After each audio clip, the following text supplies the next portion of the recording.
pudesse, de alguma forma, nessa noite, perceber isso e se atentar no seu espírito para aquilo que Deus vai falar ao teu coração, vai falar ao teu Amém. Amém? Que você pudesse estar aberto àquilo que o Senhor quer dizer a você nessa noite. Durante essa semana, lendo, meditando, pensando, falando com Deus sobre tudo que eu queria falar, me vinha um texto. Eu já preguei sobre esse texto algumas vezes, mas ele vinha ao meu coração e eu reli ele algumas vezes. Em algumas traduções ele é até mais forte do que na tradução que eu escolhi ler ele, porque ela tem uma palavra aqui específica que está mais perto dos textos originais. Mas só para vocês terem ideia, né?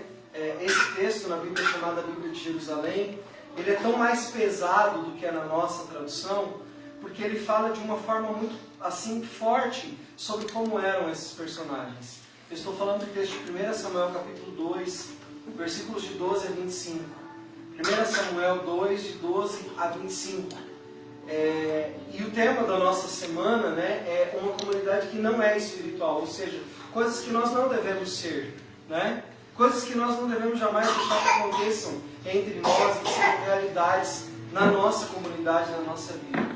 E diz assim o texto: os filhos de Eli eram ímpios.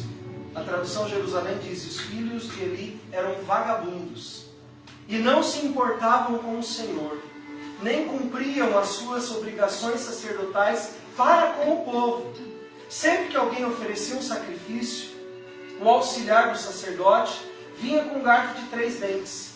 E quando a carne estava cozinhando, enfiava o garfo na panela, ou na travessa, ou no caldeirão, ou na caçarola, e aquilo que vinha no garfo o sacerdote podia pegar para si. Assim era feito com os israelitas que iam à cidade de Siló. Mas, antes mesmo de queimarem a gordura, vinham os auxiliares dos filhos de Eli e diziam a quem estava oferecendo o sacrifício: me dá um pedaço dessa carne para o sacerdote, e ele a assará. E não aceitará de você a carne cozida, somente a carne crua. Se um homem dissesse: deixa eu primeiro queimar a gordura, então pega o que quiser, o auxiliar respondia: não se pegue a carne agora, senão eu vou tomá-la à força.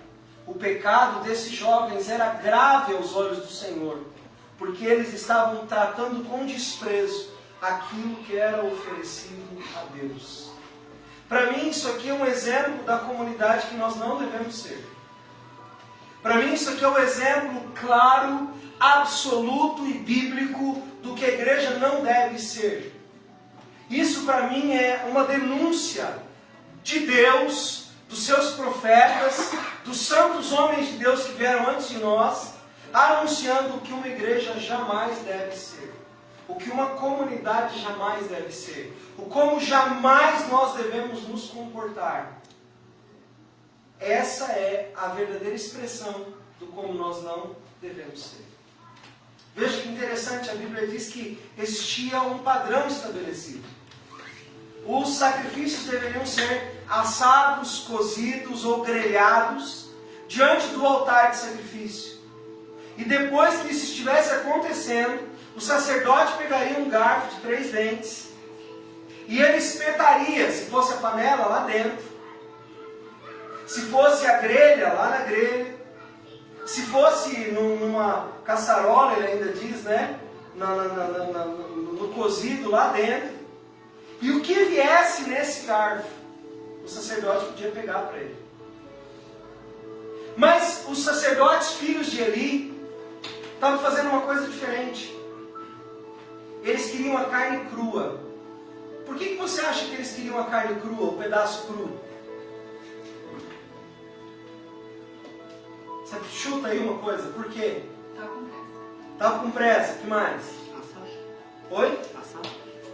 Tá, eles queriam assar. Ok, o que mais?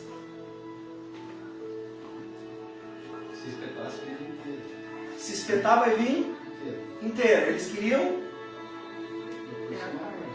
o pedaço que eles queriam. Com a carne ainda crua. Eles queriam temperar do jeito deles, eles queriam fazer do jeito deles, e eles queriam o pedaço que eles escolheram, e não o pedaço que ia vir. Deus, eu quero ser específico na bênção, na parte que você tem que me dar. Eu não quero que você me dê o que você quer me dar. Eu quero que você me dê o que eu quero que você me dê.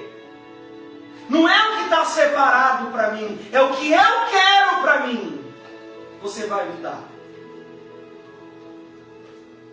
E a Bíblia diz, eles estavam tratando com desprezo as ofertas do Senhor.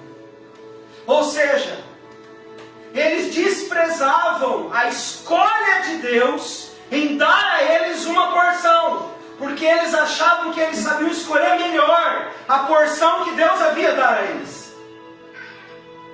Então eu não vou esperar que Deus me dê o que Ele quer. Eu vou dizer para Deus o que Ele quer me dar. Diferente dos nossos dias, né? Você não acha que é diferente dos nossos dias? Quantos de nós brigamos com Deus para Deus nos dar aquilo exatamente que nós queremos? Quantos de vocês já tiveram essa peita com Deus? Deus, ó, eu sei que o Senhor tem o melhor para me dar, mas eu sei que o melhor para mim é isso. Eu vou descrever para o Senhor qual que é o melhor para mim. Eu quero assim, desse jeito, nesse tempo, dessa forma e nessa quantidade. Tá certo? Espero que o Senhor tenha anotado o pedido, né? Porque eu não vou ficar repetindo ele aqui, porque o Senhor disse que repetir demais também não é bom. Então eu estou sendo específico. E já que eu estou sendo específico, espero que o Senhor me traga aquilo que o Senhor quer me dar. Como que você acha que era a relação dos filhos de Eli com as pessoas que vinham trazer oferta? Era uma relação saudável e bacana? Era uma relação boa, que expressava o amor de Deus, a vontade de Deus e o caráter de Deus? Não. Sabe por que não? Porque eles queriam escolher do outro a melhor parte. Eles queriam escolher do outro a melhor parte, a maneira deles. E aqui começa a minha meditação sobre aquilo que nós lemos essa semana. Uma comunidade espiritual, uma comunidade que se levanta para ser o que Deus quer, ela não escolhe qual parte do outro ela quer para si. Ela aceita a parte do outro que vem para si, diante de Deus, como algo que Deus está te oferecendo da vida daquela pessoa, para que você possa ser alguém melhor.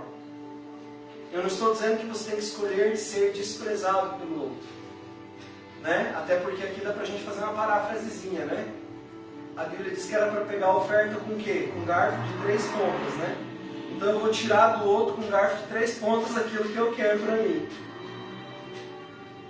Isso para mim está querendo dizer o seguinte, que quando o outro provocado, talvez ele não tenha uma reação muito boa para te oferecer, mas talvez seja tudo que ele tem.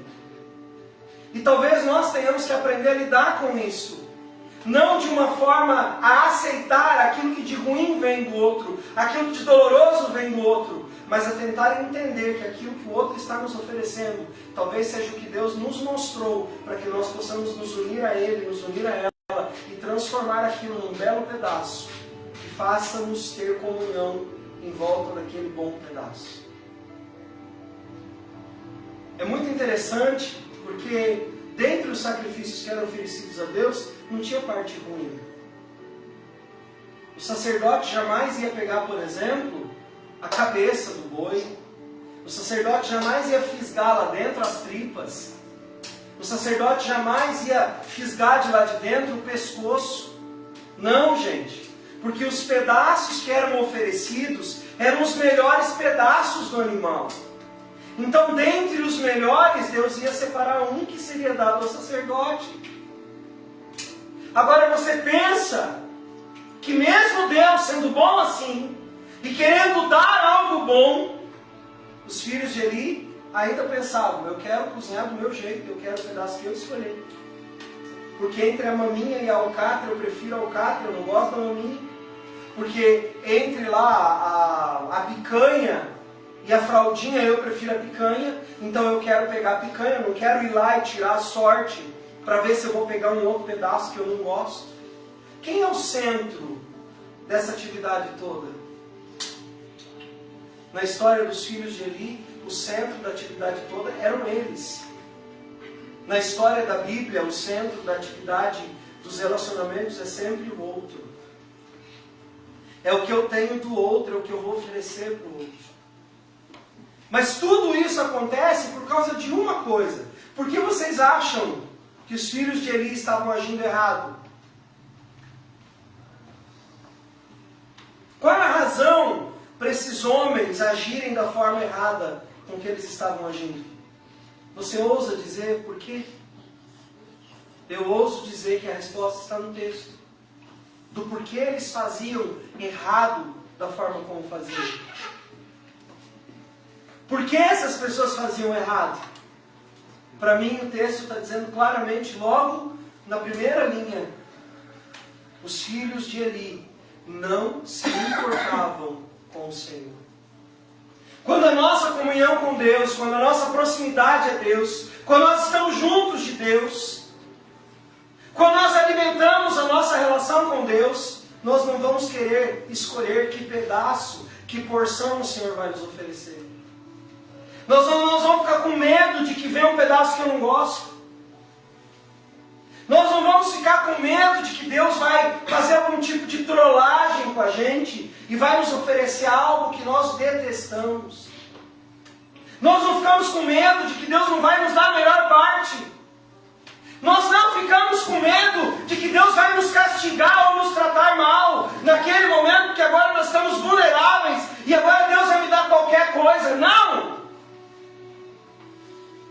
Quando nós estamos perto de Deus, quando nós temos uma comunhão com Deus alimentada, quando nossa intimidade com Deus é boa, isso reflete no nível das nossas relações com as outras pessoas. Eu estou certo nisso ou eu estou errado?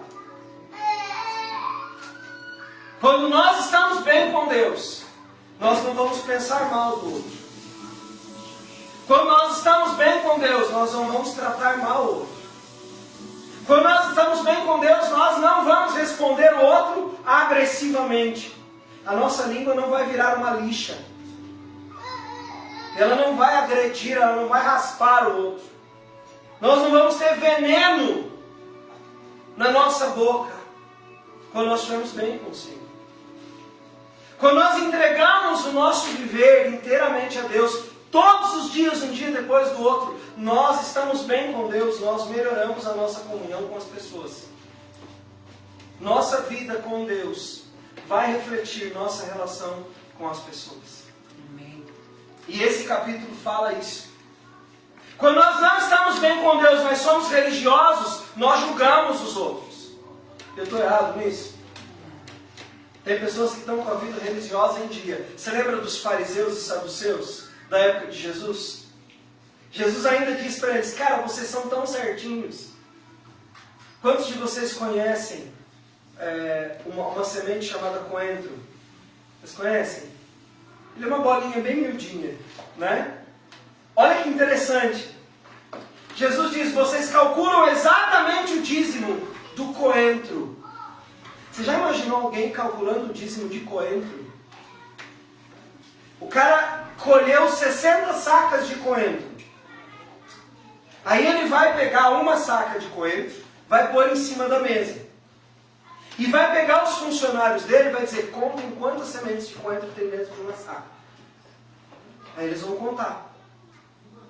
Ah, aqui dentro de uma saca de semente tem 5.785 sementes.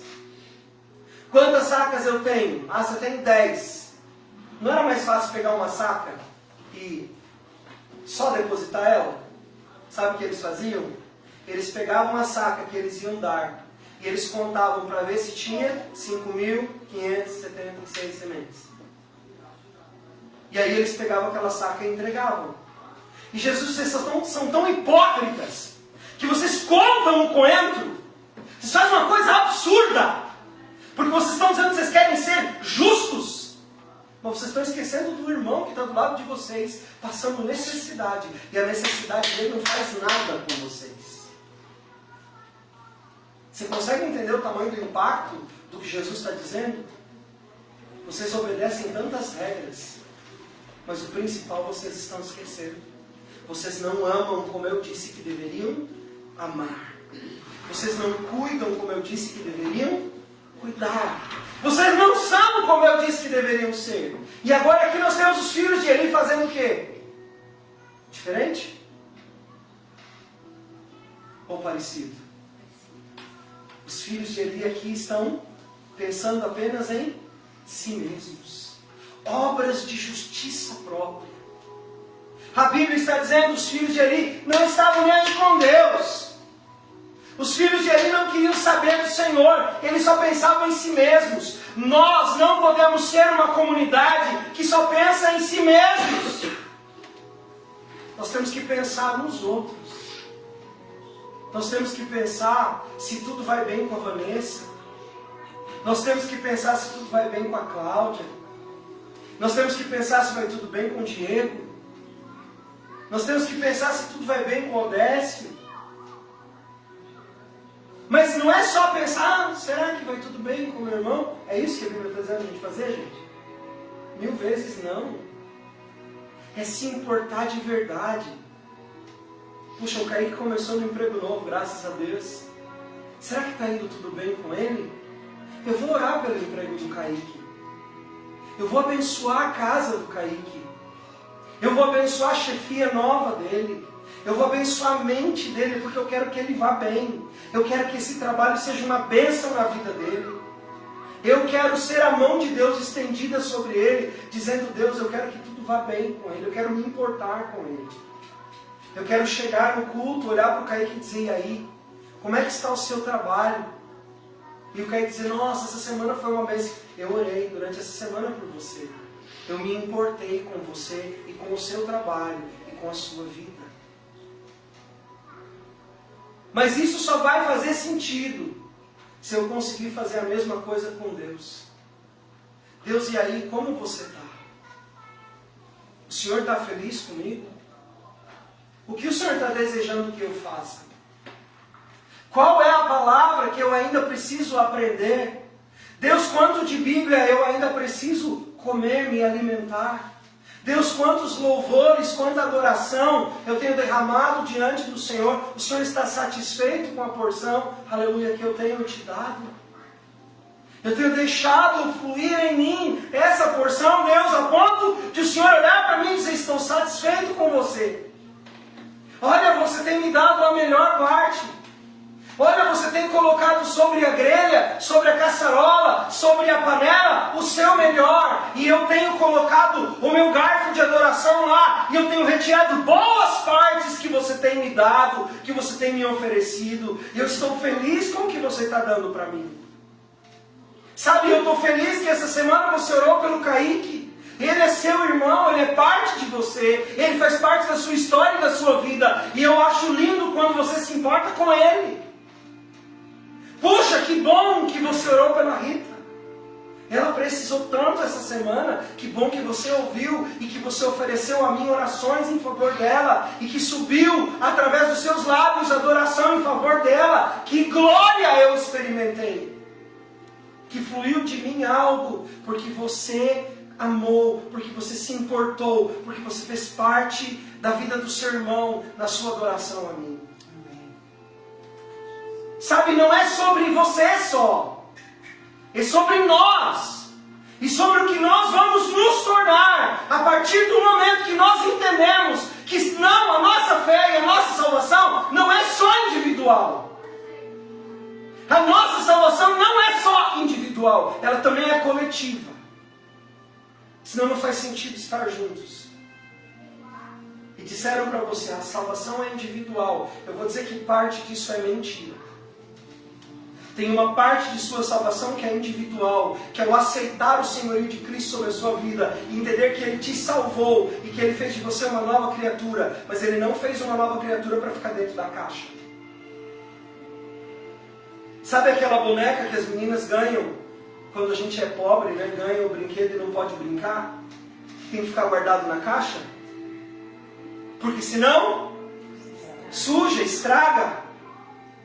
Deus não nos fez para ficar na caixa. Sabe o que Deus espera encontrar de mim e de você? Roupas sujas com a sujeira do irmão. Mãos calejadas com o trabalho do irmão. Rosto suado com o suor em favor do irmão. Porque nós não fomos feitos para viver numa caixa. E Deus não poder usar as nossas vidas para alcançar o outro que está está do nosso lado, eu não estou falando nem de sair lá para fora. Eu estou falando daquele que está sentado do seu lado aí agora. Na sua frente, atrás de você. Sabe, de termos o cheiro do outro em nós. Esses dias eu abracei a Elisângela, acho que foi na terça-feira. Ela tomou banho, se preparou para ir para a escola e tal. E aí, a hora que eu vi que ela saiu do banheiro, que ela já estava pronta, eu vim correndo e falei, dei um abraço nela. Aí eu saí de lá e voltei para a cozinha. Ela ficou olhando assim, né, tipo... Não que eu não faça isso, eu faço. Eu gosto de abraçar, eu gosto de estar junto, eu gosto de carinho, eu gosto disso. Aí, eu fui para a cozinha, passei o café, eu queria sentir o teu cheiro. E daí, como ela tinha recém passado perfume, o que acontece quando você abraça alguém que acabou de passar perfume? Fica com perfume. Eu fiquei o dia inteiro com o cheiro dela no meu braço. Parece uma coisa boba, não é? Mas sabe aquela coisa de você ir para diante de Deus e o perfume dele ficar em você e você dizer, Deus, que legal, hoje, eu estou sentindo aquele abraço de manhã, Senhor, ele deixou algo em mim. E aí eu encontro outra pessoa que eu amo e eu digo, olha, hoje eu abracei o Senhor, e o Senhor deixou esse versículo perfumoso na minha vida. Eu queria passar esse versículo em você. Recebe esse cheiro de Deus na sua vida. E eu tenho até justificativa para usar esse exemplo, porque a Bíblia diz que é para nós sermos o bom perfume de Cristo, né? Como que é ser o bom perfume de Cristo? É exalar essa essência de Jesus na vida de todos que a gente puder encontrar e tocar. Nós somos muito acostumados, pela religião, a fazermos coisas que nós não deveríamos fazer. Nós temos que nos importar com o Senhor, a ponto de servir o outro da maneira correta. Os filhos de Eli amavam tanto a si mesmos, que não estavam nem aí para o Senhor e nem aí para os filhos do Senhor. Veja que tem aqui até uma história que aconteceu. Uma pessoa estava indo oferecer a Deus algo. E o que eles fizeram? Eles interceptaram, eles atrapalharam a adoração do outro por causa da sua vontade. Quantas vezes nós temos atrapalhado a adoração do nosso irmão por impormos a nossa vontade, por queremos fazer do nosso jeito, por queremos que as coisas deem do jeito que a gente quer que sejam, e nós impedimos o outro de adorar, porque nós estamos impondo que seja do nosso jeito. E eu estou falando isso de uma forma bastante clara. Às vezes alguém quer fazer algo e nós impedimos com a nossa atitude errada. Porque o nosso eu está grandão demais. Ele não está pequeno a ponto de o eu ser maior, o eu do outro, o meu irmão, a minha irmã. A minha vontade ainda está muito fortalecida e eu não consigo olhar para o outro. E aí eu enfraqueço a fé do outro através da minha atitude errada. Nós não queremos ser uma igreja que para fazer parte eu preciso esconder a minha realidade. Sabe aquela igreja que você chega e você diz assim, hoje eu estou muito triste. E a pessoa olha para você e diz assim, está repreendido em nome de Jesus, irmão. Não, mas é assim que eu estou me sentindo. Não, você tem que dizer que você não está mais. Gente, é verdade. Se a gente fica falando demais uma coisa, a gente acaba acreditando naquilo. Mas também é verdade que é muito chato você não poder se expressar para o irmão de fé dizer como você está se sentindo, para que ele possa te ouvir com o mínimo de empatia possível e orar por você para que você não esteja mais daquele jeito. Alguém de vocês já ofereceu a tua presença para alguém alguma vez? Você não sabia nem o que dizer de tão difícil que era a situação? Você já conseguiu fazer isso com alguém alguma vez? Não é transformador? Você não sabe o que falar. Você não tem o que dizer. Você não tem como consertar a situação, porque vai além das suas forças e possibilidades. E a pessoa está ali diante de você arrebentada, e a única coisa que você pode oferecer é, olha, eu só queria que você soubesse que eu estou aqui. Eu não posso tirar essa dor de você, eu não tenho como te devolver o que você perdeu, mas eu estou com você aqui. Muitos de vocês aqui já viveram isso comigo. A Rita já viveu isso comigo, a Vanessa já viveu isso comigo, a minha mãe, minha filha. a nível de ministério. Mais de uma vez. A Marcinha também viveu isso comigo aqui, com a Elisângela. De sentar do nosso lado e não ter o que falar, e só chorar. E não tem o que dizer. Só chorar. E passou e a gente continua junto. Também já fiz isso com elas. Elisângela também. Meus filhos também. E estamos inteiros. Não procurando tirar os melhores pedaços apenas. Mas receber aquilo que vier de Deus. Independente de que pedaço vai ser. Isso é ser uma comunidade espiritual. E é o contrário do que é uma comunidade não espiritual. Uma comunidade não espiritual, uma comunidade segundo a vontade das pessoas e não a vontade de Deus, vai querer nela somente os vencedores e campeões. Vai querer somente os melhores. Vai querer somente os mais preparados. Vai querer somente aqueles que deem certo em tudo que fazem. Essa é a comunidade dos homens. A comunidade de Deus, as coisas nem sempre dão certo. Às vezes elas dão muito errado. Mas eles permanecem juntos. Sua identidade é preservada. E eles seguem caminhando porque entendem que foram chamados para algo maior do que simplesmente serem bem-sucedidos. É um lugar de confiança, onde eu posso ser eu mesmo na frente do outro. A maioria de vocês aqui conhece meus defeitos. Sabe dos meus esquecimentos. Conhece as minhas impossibilidades. Sabe de onde eu tenho as minhas maiores fraquezas e minhas derrotas. E provavelmente eu sei de algumas fraquezas e derrotas de vocês também. E isso não nos afastou. Não é engraçado como é exatamente o oposto da vida que se vive aí fora? Quando eu falo aí fora, eu não estou querendo depreciar. Eu estou querendo dizer que dentro da comunidade que nós temos proposto levantar, a gente está tentando enxergar diferente. Diferente da visão global, da visão do mundo. Das pessoas que não têm Deus. Ou até de algumas que dizem que têm Deus. É muito diferente. Você poder olhar para o outro na sua fraqueza, estender a mão e dizer, tá, olha, eu não estou junto com você como seu irmão só para as horas felizes. Eu também estou aqui para as horas difíceis. E eu não estou falando só de velório, tá? Porque quando a gente fala assim, horas felizes, é de aniversário. Hora triste, é um velório. Não, gente, não é só velório que é triste. Às vezes a perda de um emprego é triste. Às vezes dificuldades na família é triste. Às vezes a perda de uma história é triste. Às vezes a perda de um bem é triste. Tem tanta coisa que pode ser triste. E em todas elas a gente pode estar junto. E passar por isso junto é o que vai nos construir como uma comunidade forte. Que vai levar o nome de Deus aonde ele precisa ser levado. Pessoas confiantes o suficiente para receber aquilo que o outro tem a dar, mesmo que não seja aquilo que eu queria. Às vezes você vai dar um abraço em alguém e você esperava uma palavra de ânimo, mas aquela pessoa te abraçou buscando uma palavra de ânimo. E aí o que você faz? Como diz um ditado antigo, senta os dois no meio fio e chora. Né? Porque a Bíblia diz que é para a gente fazer o que com quem chora? Para quê?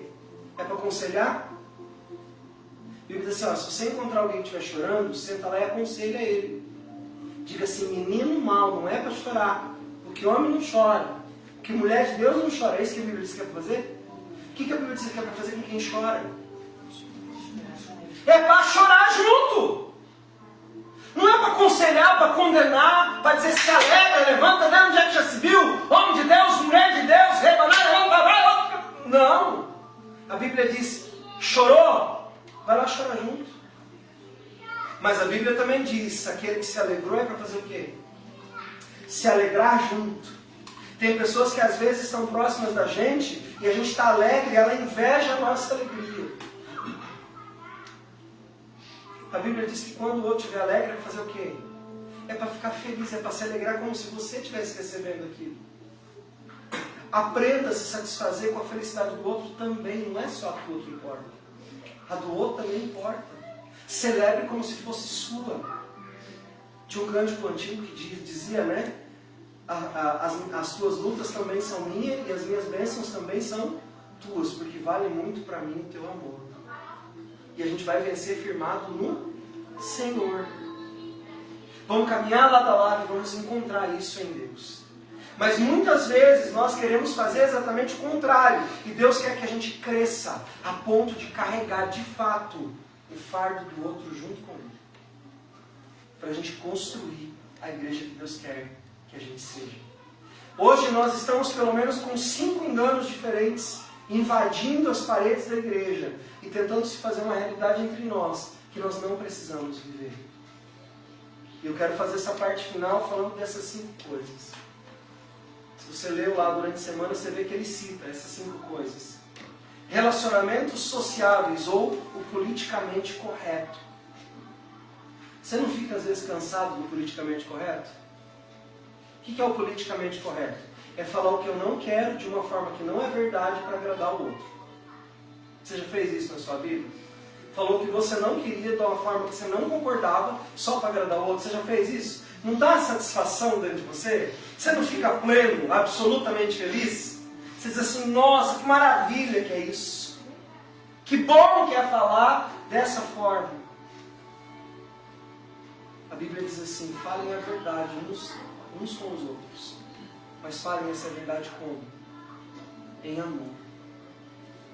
Não fiquem fazendo as coisas para bajular o outro e para querer que o outro goste de você. Não, faça as coisas da forma correta. Ame de verdade. E quando precisar conversar sobre uma coisa mais difícil, converse em amor. Fale a verdade, mas em amor. Pastor, como é que é falar a verdade em amor? Você precisa vir na quarta-feira para a gente aprender junto. Você precisa ler aquilo que nós temos lido. Você precisa orar do jeito que nós temos orado. Você precisa conviver como nós temos convivido. Para aprender isso.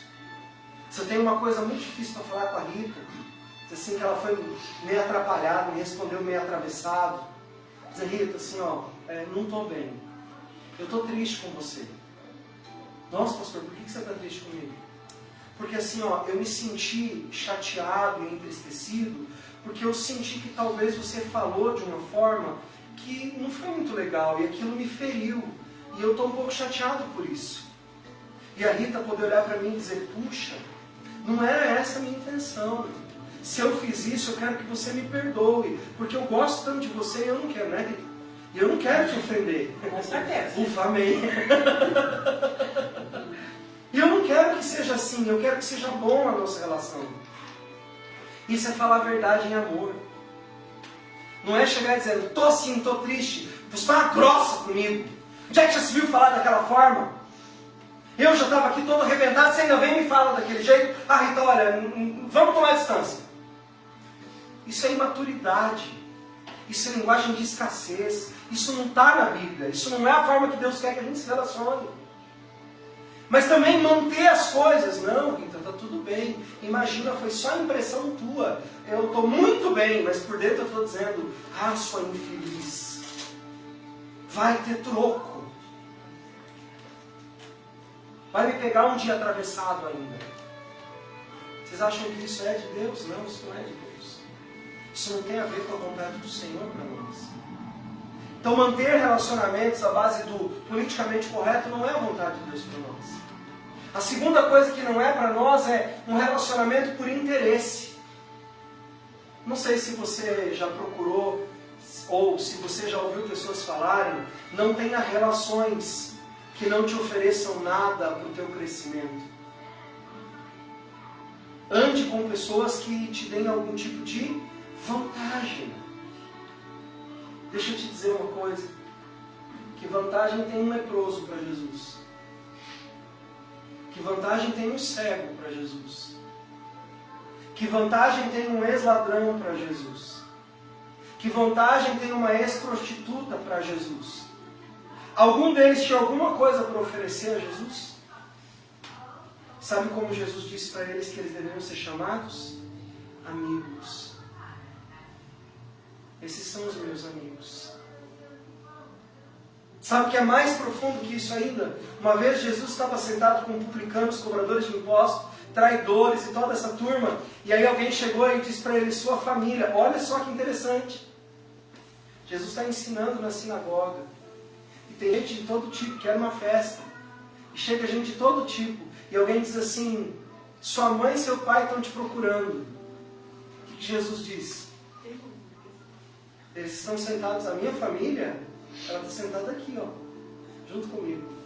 E ali tinha gente de todo tipo, que vinha de todos os lugares. E Jesus olha e diz assim, esses aqui são a minha família. Não é? Meu pai e minha mãe não são só aqueles que me deram a luz, que me trouxeram a vida, não. A minha família são esses que estão aqui. A Bíblia diz que disseram para Jesus, olha, ele se assenta com pecadores, com gente ruim. O que Jesus diz para eles? Eu não vim para os bons mesmo, eu vim para os ruins. Então do que o reino de Deus é feito? De relações difíceis. Não de pessoas que estão querendo tirar vantagem do outro. Não de pessoas capacitadas e boas o suficiente. Mas de pessoas que não têm muito a oferecer, mas que estão totalmente entregues a Jesus. Terceira coisa. Relacionamentos que servem apenas para dizer aquilo que eu quero ouvir. Você já teve pessoas que você falou uma coisa que a pessoa não queria ouvir, ela nunca mais olhou para você? Claro que tem que ver também o jeito que você falou, né? Que às vezes você é meio truculento, daí claro que a pessoa vai querer ficar te ouvindo. Mas você já encontrou na sua vida pessoas que só queriam ouvir o que elas queriam? Aquilo que era verdade para elas? É fácil conviver com gente assim? É bom isso? Não, isso não é bom. Nós não podemos ser uma comunidade que fala só o que as pessoas querem ouvir. Nós não temos que ser uma comunidade que se comporte politicamente correto. Nós não podemos ser uma comunidade que se relacione com as pessoas por interesse. Isso não é uma comunidade que Deus gostaria que fosse. A comunidade que Deus gostaria que fosse é a comunidade verdadeira. É a comunidade que mesmo quando o outro não tem muito a oferecer, eu quero oferecer algo ao outro. Porque Jesus o amou e eu tenho algo a oferecer a ele. A comunidade que Deus propôs a levantar é aquela que valoriza o outro pelo que ele é e não pelo que ele pode me oferecer. Não porque ele é uma amizade influente. Não porque ele pode me dar coisas. E por último, uma comunidade que Deus não quer é aquela que se relaciona achando alguém responsável pelas suas atitudes. Sabe aquele tipo de pessoa que quer responsabilizar sempre o outro pelas coisas erradas que ela faz? Então ela vai lá e pede conselho. Você dá conselho, dá errado, o que ela faz? Também? Fui fazer o que o Diego me falou e ó, deu tudo errado. Eu sabia que eu não podia confiar. Ele não é capaz de olhar para si e enxergar, eu fiz errado. E sabe que tem igrejas que fazem isso. A pessoa vem, a pessoa caminha, não dá certo algumas coisas que ela foi aconselhada, ela diz, você não orou muito, você não jejuou, você não nos deixou te ajudar. Não é essa comunidade que Deus quer que a gente seja. A comunidade que Deus quer que a gente seja é aquela comunidade que olha e diz assim, pois é, não deu certo, hein, André? Deu errado. Vamos tentar de novo junto? E a gente tenta junto de novo, e a gente olha um para o outro e diz, nós somos um bocão mesmo, né? Não sabemos fazer nada certo. Vamos ter que aprender de outro jeito. Eu não estou procurando no outro um responsável por aquilo que eu não dou conta. Eu estou me responsabilizando junto com ele, dizendo, nós erramos de novo. Nós temos que achar um jeito de dar certo, André, agora porque a gente precisa fazer isso dar certo. Porque nós somos comunidade. Porque é isso que eu vejo Paulo fazendo com Timóteo. É isso que eu vejo Davi fazendo com Jonas. É isso que eu vejo Elias fazendo com Eliseu. É isso que eu vejo Jesus fazendo com Pedro. Jesus pegou pesado com Pedro, não pegou? Pedro deixou de ser amigo de Jesus. Não vou dizer que ele não ficou chateado, porque a gente fica. Mas não o suficiente para dizer Jesus não me ama. Não o suficiente para dizer a Rita não me ama. Não o suficiente para dizer o Diego não me ama. Não. Havia amor. Mesmo que houvesse contrariedade. Ser a igreja que Jesus propõe que nós sejamos é ir contra tudo aquilo que o mundo propõe que nós sejamos. É não ter sucesso sobre o outro. É alcançar o sucesso junto com o outro. É não deixar o outro que me incomoda, mas caminhar com o outro, apesar de ele me incomodar. É falar a verdade, apesar de não ser fácil, mas falar em amor, porque eu não quero deixar de caminhar com você. É viver aquilo que a palavra nos diz, que nós devemos viver. Atos capítulo 2 diz, e era um no coração dos que criam, e eles pensavam de forma muito semelhante, e eles faziam as coisas de forma muito semelhante, porque eles amavam o Senhor. E esse amor que eles tinham pelo Senhor os fazia amar uns aos outros. Nós temos entre nós necessidades e dificuldades. Tem pensamentos diferentes aqui. Tem história de vida diferentes aqui. Isso não quer dizer que a gente não vai dar certo junto. Isso quer dizer que existe um grande potencial de trabalhar para nós nos tornarmos uma comunidade cada vez mais próxima uns dos outros. Que sinta a dor do outro, que sofra com o outro. E é nessa direção que nós vamos caminhar. É nessa direção que Deus está nos preparando para sermos essa comunidade que Deus propõe que a gente seja. E hoje ainda nós vamos fazer algo nessa direção. Que Deus quer que a gente faça para alcançar os nossos irmãos, para alcançar as pessoas que nós amamos, para olhar para as suas necessidades e atendê-las no como elas são e no como elas precisam ser atendidas. Você está disposto a fazer isso? Esse é o desafio que Deus tem para nós. Esse é o desafio que Deus tem para nós. E eu desejo que a gente faça isso.